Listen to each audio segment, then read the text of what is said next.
Nandini, Rishabh and family. Lovely to see so many friends here, so many cricketing colleagues, and I'm particularly pleased to see Mrs. Wadekar here, Mrs. Solkar here, and of course Sunny's sister, of course, all that. So many guys, Yaju and Milind. Didn't you have anything better to do? So many distinguished guests, I'm told. Very warm welcome. Namaskar, ladies and gentlemen. My friendship with Dilip was in the 60s and 70s. And we had a great bond. We enjoyed our cricket together. We had a good laugh. There are so many stories, as you rightly said, but I can't repeat them all because, Dilip's wife is here. And Rajdeep will think, what sort of a dad I've got. But I can tell you, Dilip was a family man. A true family man. No. Nandini asked me to say that, but still. No, really, he was. He was a devoted family man. And Rajdeep, he would have been very, very proud of you for what you achieved. My gosh, doesn't he look like Dilip? Almost came for a quick single there. Yeah. But before I tell you much, I don't know much about Dilip's earlier days. Was he in Goa mainly? I don't know, but I can only tell you a bit about me. My innings started in Don Bosco School, Matunga, because I lived in Dadar. Went to Don Bosco School, and my benchmate was Shashi Kapoor. We were together from kindergarten right up to 10th standard. And दोनों की डांडी गई थी 10th standard में. He used to go for we used to miss the last lecture sometimes. The main reasons were he was going for his acting program, me going for some cricket practice. वो तो बहाना था. But we developed a great friendship. And I'll never forget, we had a French teacher called Mr. Lobo, who used to throw those heavy wooden dusters. Koई class में बात करेंगे तो he should have been a cover point for India, because he had a tremendous arm. He hardly missed a skull. He had, bled so many students. And suddenly, as Shashi and I were chatting away, I see a duster flying in the direction of, Shashi's face, and I don't know why. Must have been my reflex. I just managed to catch the duster, literally an inch from his face. I used to always tease him. Sala tere ko dago ka role milta tha, duster lagta. You'd have been France competitor or something. But this same Father McFarren we had, and after I got my 100 at Chennai, all the students, Sashi was also there, by the way, at the match, and he invited me to the school the next day, me and Sashi. He wanted to felicitate us. And as he's introducing us, he said, "Oh, Don Bosco and I, the way we encouraged Farokh in his cricket and encouraged Sashi in his acting career, he felt responsible for our careers being successful." Sashi and I just glanced at each other and said, "Kya bundle baad marta hai yaar?" He failed us both in 10th standard. I was extremely, extremely lucky to have 3 people in my life who were my greatest inspirations: my mother, my dad, and my brother Darius. Dad was a doctor by profession, captain of his medical college and all that. And having a surname like Engineer, he was called Dr. Engineer all his life. हम लोग पारसी में वो हो सकता है. I believe there's a doctor as well. Gosh, he must get some sticks. But my dad had a very dear friend who played religiously every Thursday evening, Saturday evening, Sunday, all day.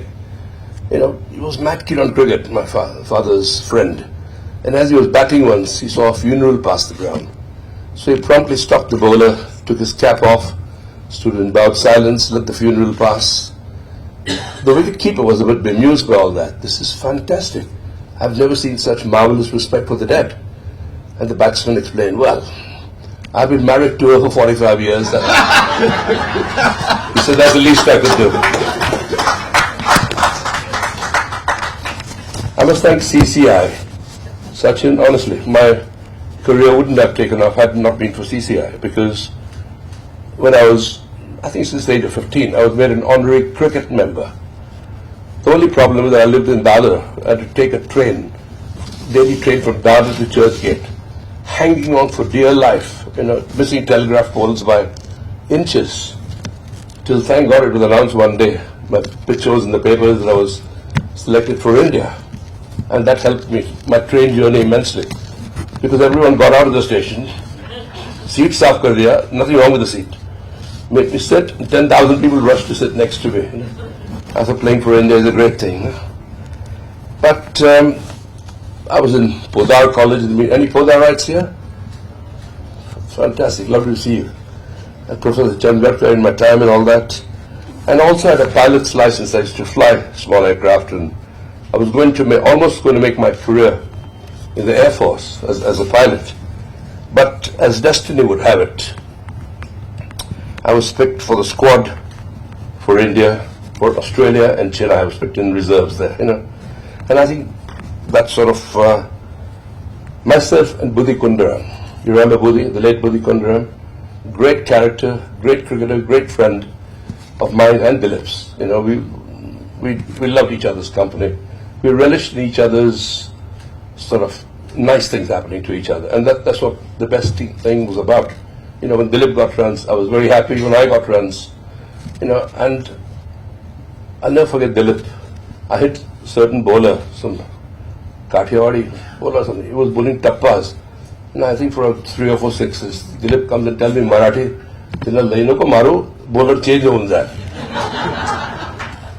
So we both decided, last ball even was a full toss. We blocked it and said, we both said together, "Well bowled." You must have heard of Zubin Mehta. We are distantly related, sort of. He used to come during test matches and sit in the players' enclosure. And as I'm signing autographs for the kids, one kid suddenly asked for his autograph. And Zubin, being perfectly honest, he said, "I'm sorry, but I'm not a cricketer." The little kid, cheeky little bugger he was. He said, I know that, he said, "but I just want your signature because you're Farokh Engineer's cousin."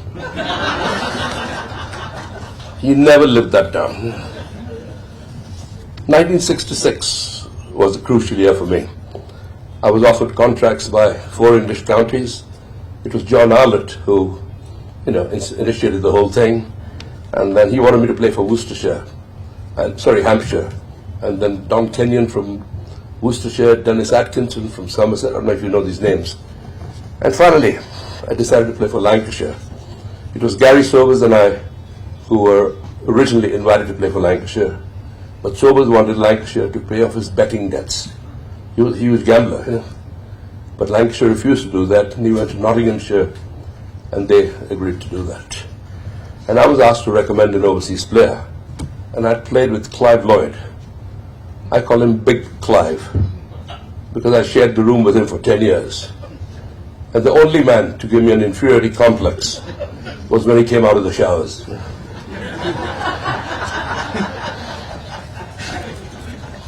ऐकलं ना की जास्त describe करू.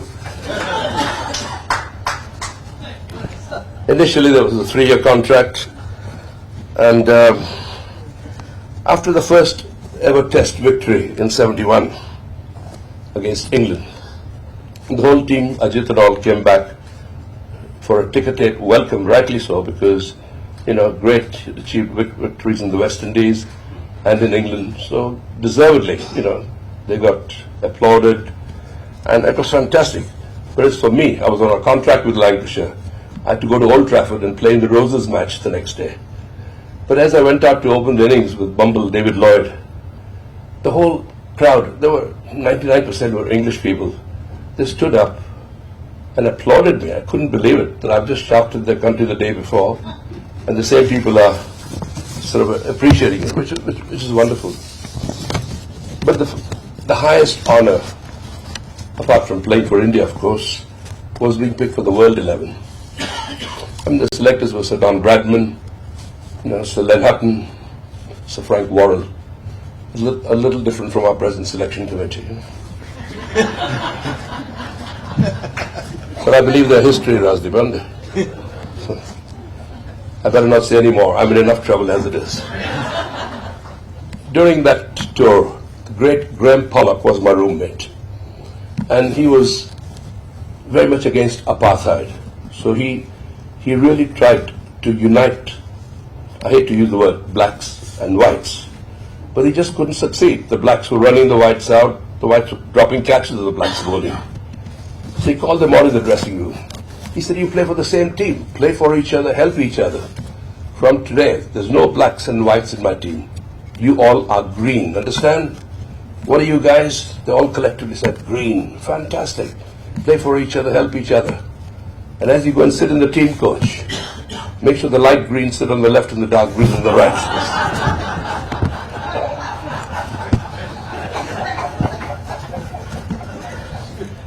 Our cricket equipment was...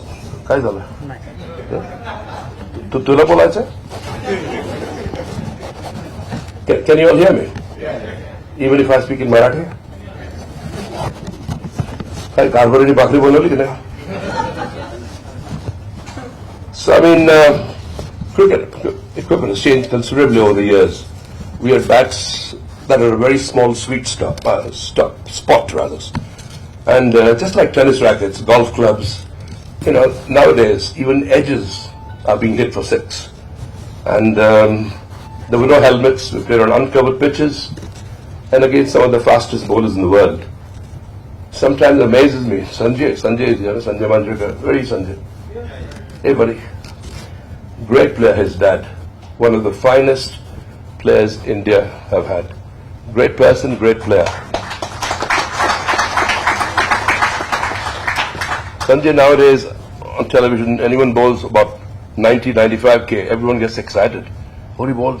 Those guys bowled well over 100 miles per hour.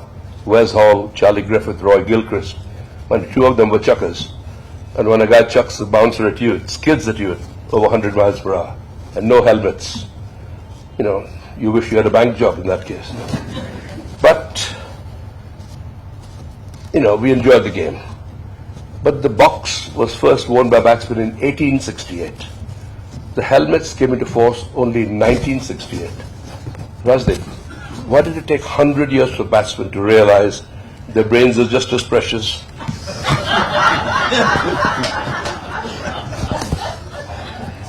There was very little or no money in the game. We loved the game, and it was a matter of pride for playing for Mother India. It was 50 rupees per test match, And I remember batting with Dilip. I think we were finishing a game in 4 days to get about 20 odd runs in about half an hour.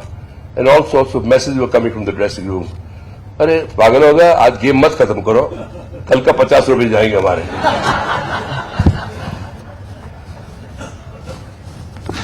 Sachin Tendulkar, with all the money, great player, we had, was advised by all friends, why don't you get a credit card?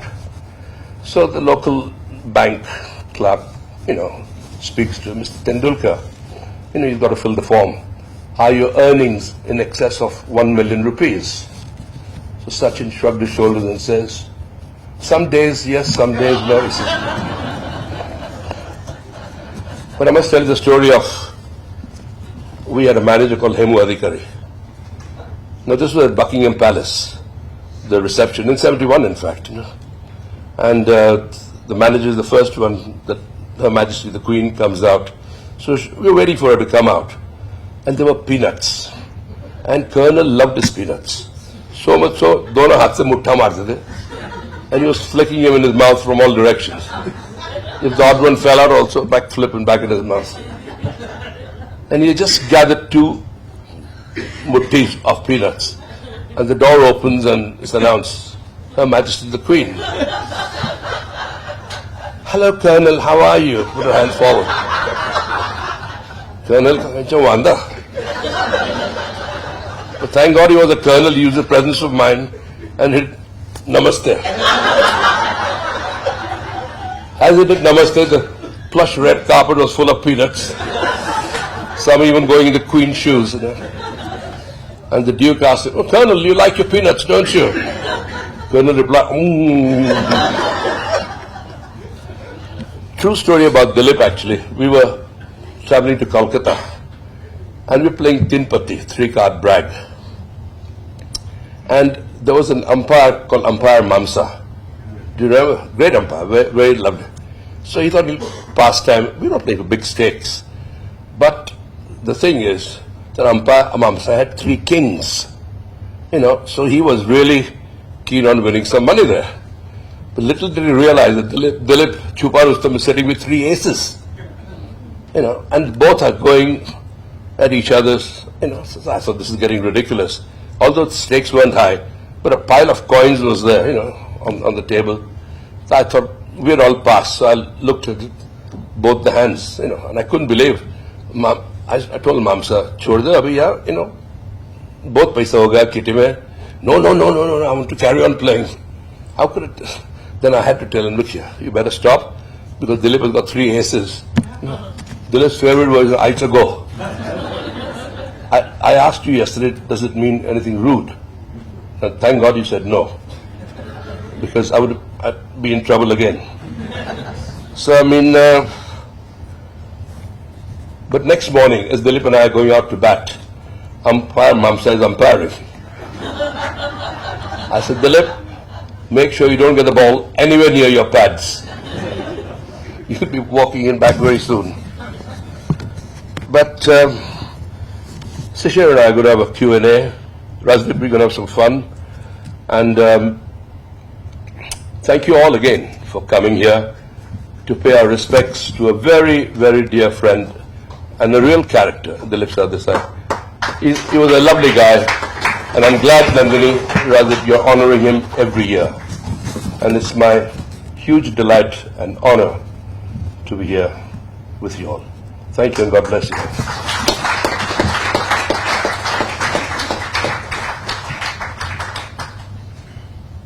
Meru, any questions from you? No? Let me ask. Sure. Let me ask you what it was like to have those 5 or 6 Parsis in an Indian team. You, Surti, Umrigar, Contractor. There were actually 5 or 6 who went on that tour in 1962, I think, to the West Indies. 4 or 5 of them. What was it like? Is there something different about the Parsi? Is the Parsi a victim of a stereotype? When on the cricket field, all the stories that are told about Parsi cricketers. That's a very interesting question, Rajdeep. Thank you. Parsis are mad people. Do you know that? We are completely mad. We enjoy life to the full. I don't think there's a dirty bone in our body. We enjoy life. We like to spread happiness all around. I think that's what the Parsi priest said when he landed in Gujarat, didn't he? With the sugar and all that. Udwada, yeah. Yeah, it was somewhere else.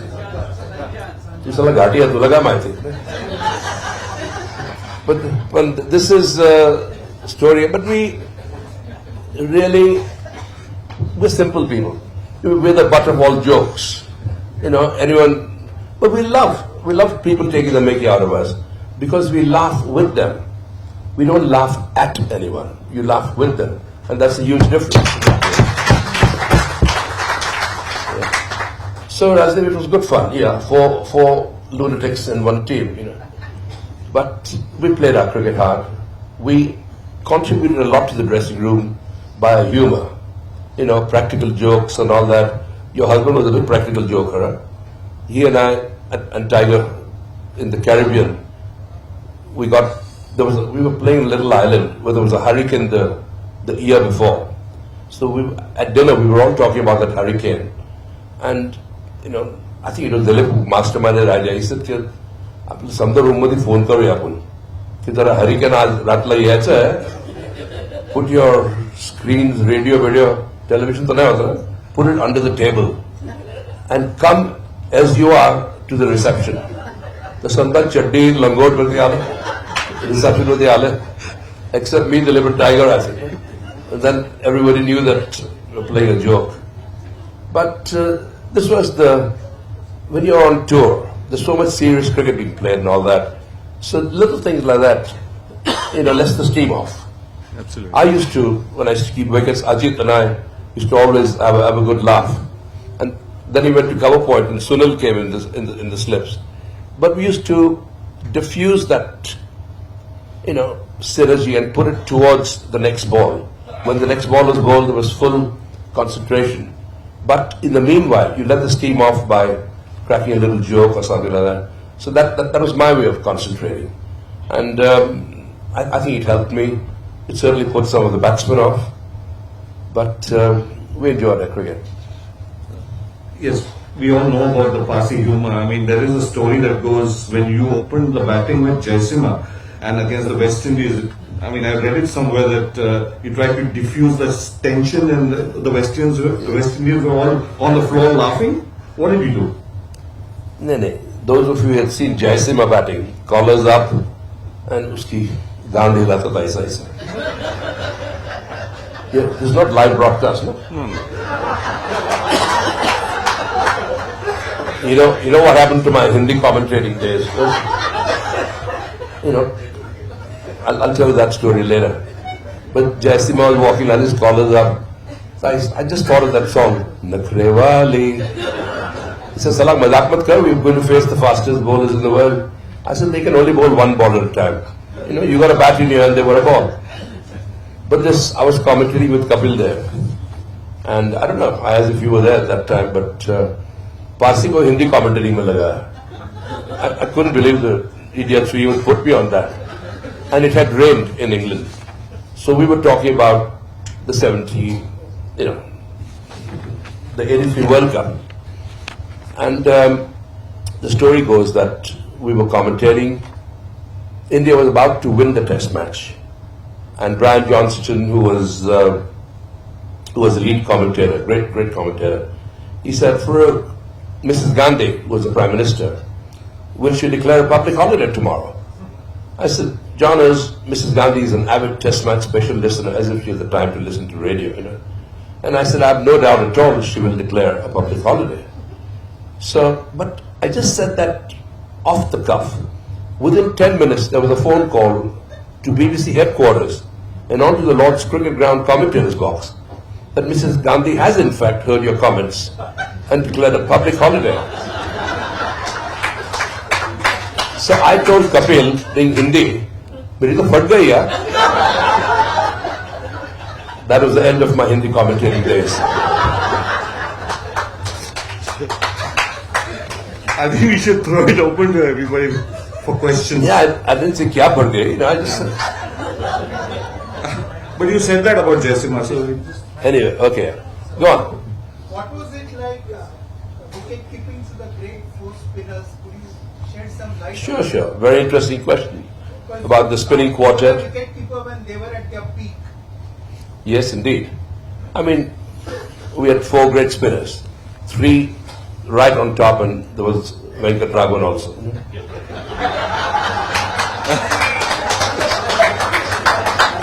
I'm going to get in trouble again here. But my friends in England, when they couldn't pronounce Srinivasan Venkataraghavan, how do you pronounce his name? I said, just try saying Rent a Caravan and you won't go far wrong. No, we had brilliant spinners. We were very, very lucky. All 4 of them were very good in their own right. But the pick for me was Chandra.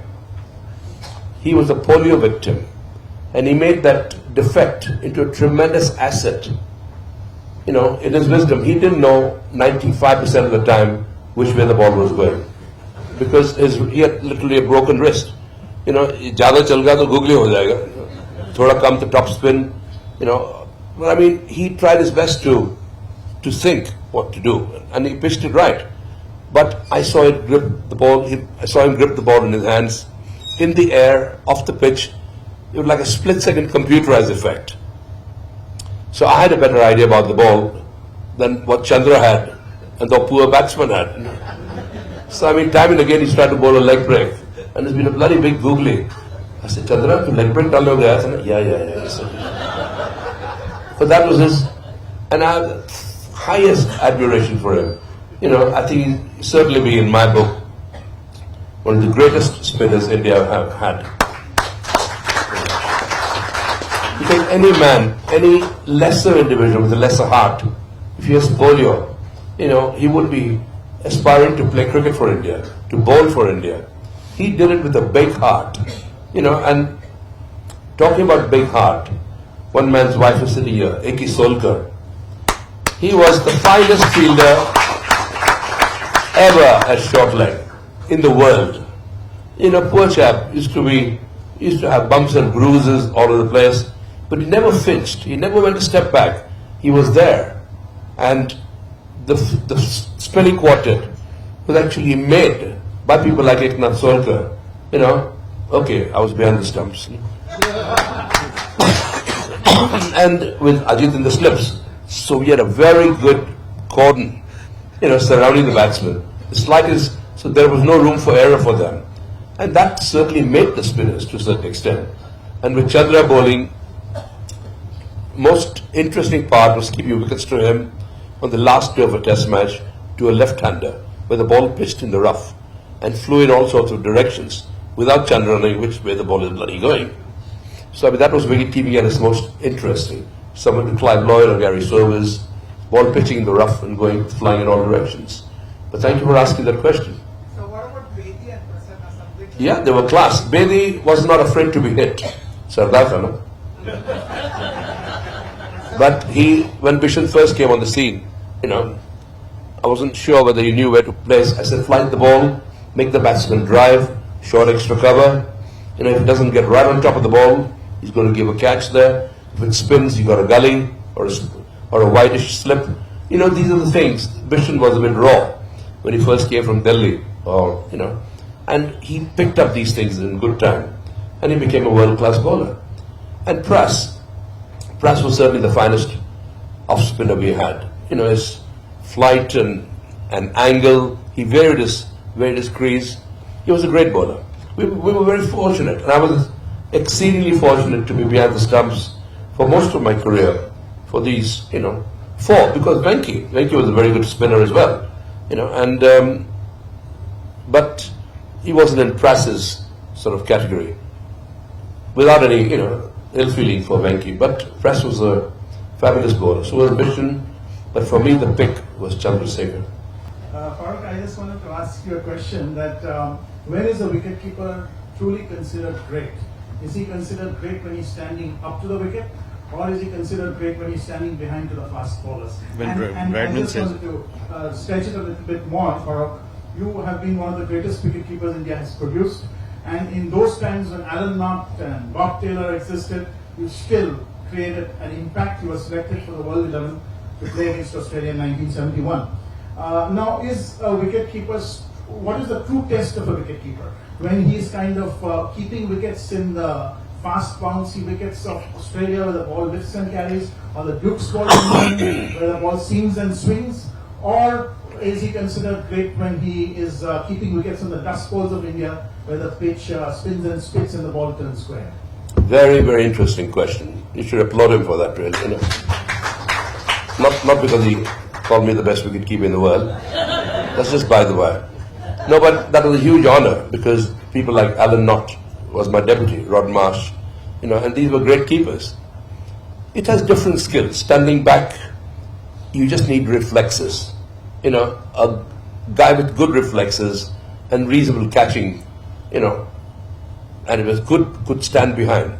It's a lot easier standing behind than standing up to the stumps. Because standing up to the stumps, especially for spinners or for seamers, you're looking to stump the batsman. You're trying to get the batsman on the back foot. So it's an advantage to the bowlers. Sometimes he gets a better chance of an LBW. So there are so many advantages of standing up. I thought standing up was wicket keeping. Standing back is just a backstop, really. Okay, you take a lot of diving catches and all that. But again, you can judge a wicket keeper. If he moves his feet, you don't want a wicket keeper who just stands still. And if the snick goes, he dives at the last minute. You want a wicket keeper to move his feet in the direction of the ball that's going. You're following the ball.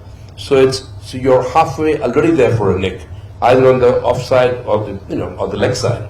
So you're already there. And then if you have to dive, of course, dive and, main thing is catch the ball. But very interesting point you made. But certainly standing up is real wicket keeping.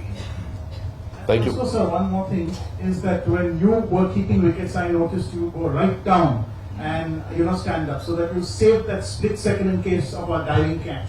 But nowadays the wicket keepers just don't go right down. Well, probably is it because the game has become much faster, so they don't? No. The game has become much faster or something. Standing. Sorry, I've got this sore throat. Some cognac would be nice.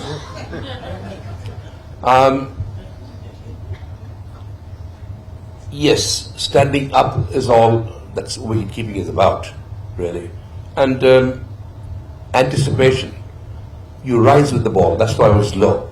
The very basis of wicket keeping. I had a chat with Rishabh Pant. He came to me at Old Trafford during the World Cup, and we had a long chat, about half an hour.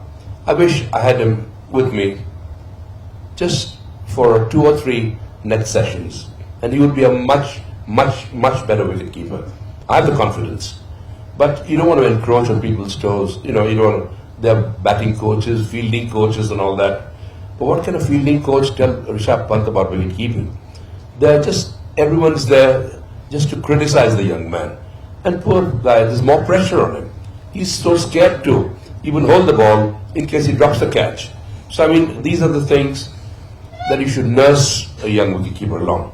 He's an extremely talented wicketkeeper, Rishabh Pant. But his technique is flawed. He gets up too soon.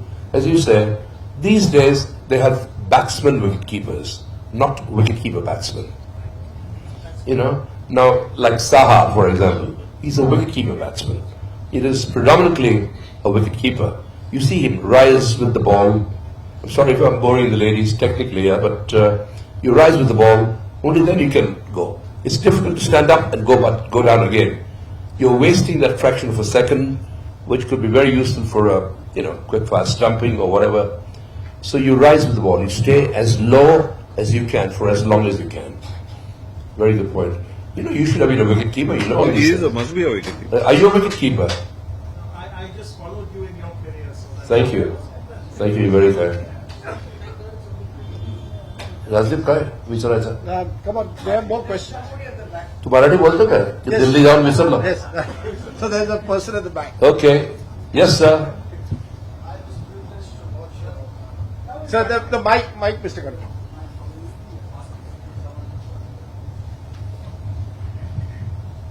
Yeah, I come from Chennai for this today, and I was one of those who was privileged to watch that innings in 19. Give Venki my regards. Well, we play golf together. I pass on your sentiments to him. Should I'm in trouble again.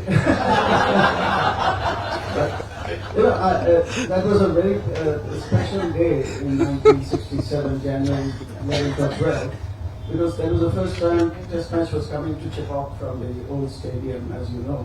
And it was a very cloudy morning, and it was a green top, first time used Chipok cricket. And congratulations for that absolutely marvelous innings. Thank you. I never tried telling Rajdeep that an equally good knock was 28 made by Dilip Sardesai at the end. Yes, of I course. think he took, made you feel comfortable at the other end by playing a brilliant 28, which was one of the best knocks I've seen in Test match cricket. But one question I have is, Let them clap first, and then you.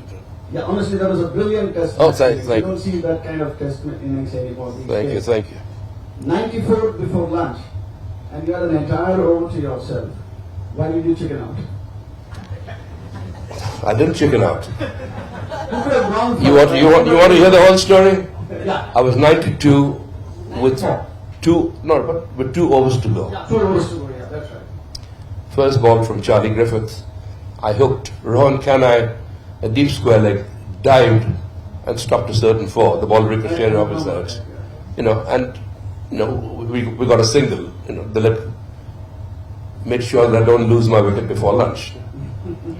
Last over, Wes Hall, extra cover drive. Clive Lloyd dived full length, and the ball again ricocheted off his hands, and we got 1 run. And Was it Lloyd? Lloyd was not in the game, I think. no, whosoever was in the cover. Lloyd didn't come into it. Yeah. I'm not very good with facts and figures. Lloyd was there. Yeah. Anyway, You actually saw the match, did it? Yeah, I was there. You know what? At least, I was what is it? I was 12. Yeah. But even now, I think that two special test match innings I've seen were on the Thank same you. morning. Thank you very much. But the capacity of Chekhov was how much about? 15,000, 18,000, because they use the... 15 to 18, let's say 20,000. Yeah. At least 2 million people have come and told me that actually watched that innings in Chekhov. You know, I watched her innings, so that, but the capacity was like 20,000. But at least 2 million people from all over the world have told me that I watched that innings. And like being a Parsi, you know, Pagla, I believe them all, you know.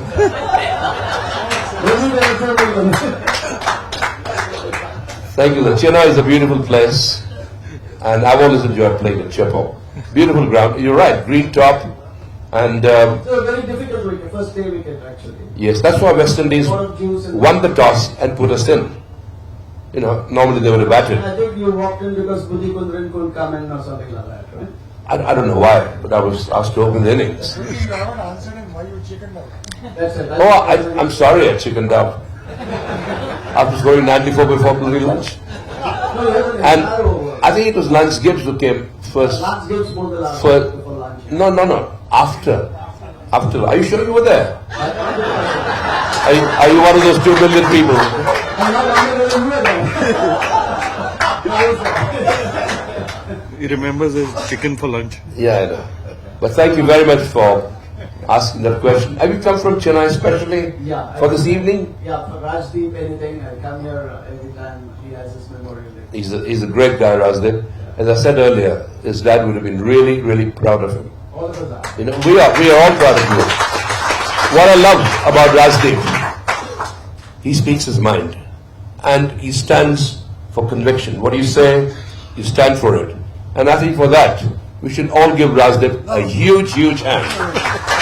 No, we admire you for that. No, we admire you for that, Rajdeep. I'm getting off the hook, going to the bar. You can carry on. No, but it's lovely to see that. And come on, any ladies asking questions? Okay, Diana. How are you? Good to see you. Can I have a mic? Yes. Of course, you can have mine. I just heard Farokh say that Parsis don't have a dirty bone in their body. I would like to know, you spoke a lot about the selectors, current selectors. In that statement, you passed a snide remark about me. Yeah, and I meant it. Yeah, I know you meant it. Yeah. But I would like to tell you that I played 30 test matches too. Congratulations. So that's not little cricket that I played. You said she's hardly played any cricket. No, I don't think I said that. Yes, it was reported. No, you done So, press. I just want to tell you, though I respect you a lot, Farokh, we've had a number of times I put you on toast in club. But I would say the mic also doesn't. Thank God for that. No. Yeah, you've certainly played a lot of cricket, and I respect, and I've always admired ladies cricket, and I think it's great. I was with Shanta the other day, you know, and we were talking about, and Mithali Raj, they're making film out of her, you know, which is fantastic. It's all good for the game and all that. But I certainly don't have a dirty bone in my mind, because I speak my mind. You know, when I said something that the COA were a waste of time, and I meant that, because I don't think much came out of it really. You know, and the money that was paid or spent, crores, could have been better utilized for grassroots of cricket in the country, for young people, poor people. There was nothing personal against you. And that's what I said. And about the selectors, I spoke earlier, so that was the reason for that comment. One question, Farokh. Who is the greatest cricketer you've seen? Greatest in your time? You played 2 World 11s, one in England and one in Australia. You must have seen the top class players, you know, showcase their talent, skills. Who, according to you, would be the greatest in that era? Very interesting question, because I played with some really great players. I mean, one man, if you talk about the most complete cricketer, has to be Gary Sobers. Because he bowled quick, He bowled left-hand, bowled Chinaman, tremendous fielder at short leg, and of course a superb batsman. So he was certainly, Gary Sobers would be the most complete cricketer. But purely as a batsman, there was Barry Richards from South Africa, who was very good. Shame we couldn't see him here. There was Viv Richards from the West Indies. Amazing. Two Richards were the two finest batsmen. Our own Sachin Tendulkar, of course, with tremendous patience. Sunil Gavaskar. These are all great. There's very, very little between them. Brian Lara, how can you discount that name? He created a world record. He had it broken and he got it all back. I mean, it's no joke to do that. So he must be certainly one of the greatest, really. But, we've had some great, great, great players. And we're very proud of our Sachin. He's achieved tremendously, for a young boy to come and make his mark in world cricket. And Sunil Gavaskar, who I played with all my life. Much junior to me, but we had some great fun together. Thank you very much. First of all, let me thank Shishir for hosting this evening. Let me thank the Cricket Club of India in particular, which gives these wonderful surroundings to us, this wonderful hall named after arguably India's first great cricket star, C.K. Naidu. I want to thank Sanjay Jayawant and Silu and Nadeem in particular for organizing this. Nadeem does it every year, so thank you very much, and Sanjay for putting it together. Let me say this is an occasion just to relive, the city's great cricketing culture, and just to have the kind of people who come here is very special. We've had 2 Podarites in 2 years. We need to find people, I guess, beyond Podar. But if you ever thought a college makes a person a particular way, you just have to see Sanjay Manjrekar and Farokh Engineer. And you know that the same college can throw out 2 completely different kind of people, both on and off the cricket field. The fact that even but the fact is that in a sense, both Sanjay, Farokh, and indeed all the cricketers who come here represent the deep connect that this city has with this game. I remember 2-3 years ago watching a test match here, I think India versus England in December 2016, and it was the first test match since 1933 that there was no Mumbaikar in the team. And I think Mr. Engineer was there in the VIP box, and it seemed a little odd to see an Indian team without a Mumbaikar. But I think, in a sense, it also represents how much this game has changed. My father had very fond memories of playing with Farokh Engineer. They went on the 1962 tour together. Sanjay's father was there, and very few of that team are still around. So it's very special to have them. There's a lovely photograph that I have of them somewhere in some island, possibly in Barbados, all in the water. It almost seems as if these are young kids just getting a chance to go out of India and celebrate. Vaman's father, before he passed away, Madhav Apte, told me a lovely story about how they went the tour before that, in I think 1952 or 53 or 54 to the West Indies in banana boats from Southampton, and then were 3 or 4 to a room. Just think about where cricket has come today. So Farokh Engineer represents that great, rich tradition of this game, stretching into the 1960s, and the baton has been passed to a newer generation. In a sense, he would have made a terrific IPL player. He would be the ideal IPL player. T20 cricket would have been made for the likes of Farokh Engineer. But again, that's the baton that's been passed. I want to thank, in particular, Mrs. Wadekar for coming here. My first cricket hero's wife, Eknath Solkar's wife here, ma'am. Nutan Gavaskar coming, thank you very much. In a sense, you could all form the 1971 team that defeated both England and West Indies in that historic year. I've often thought someone should write a book, 1971, the year that changed Indian cricket. But maybe someone will one day. Maybe you should, Mr. Engineer, and tell us all these wonderful stories. Let me say this has been a very entertaining evening. very distinct. I don't think any of our previous 9 speakers have said the kind of things that Mr. Engineer has. But remember, Parsis are rapidly becoming extinct. And that's why we miss them so much. Why is Delhi such a terribly suffocating place? Because it doesn't have enough Parsis. I mean, if you had more Parsis, Delhi would be a much nicer place. And I love that line when you said that, you spread happiness by laughing with people rather than laughing at people. And, to say the things you say, I can imagine what you must have been like in your pomp and the things you must have said on and off the field. But it's been an honor to have you, sir, here. Thank you very much. You represent, as I said, a great tradition of this sport in the country. So, thank you all for coming here, making this a very special evening. Each and every one of you who's come here today, please keep coming, and we'll try and get you different kind of speakers every year. It's been very entertaining. Thanks again. Thank you.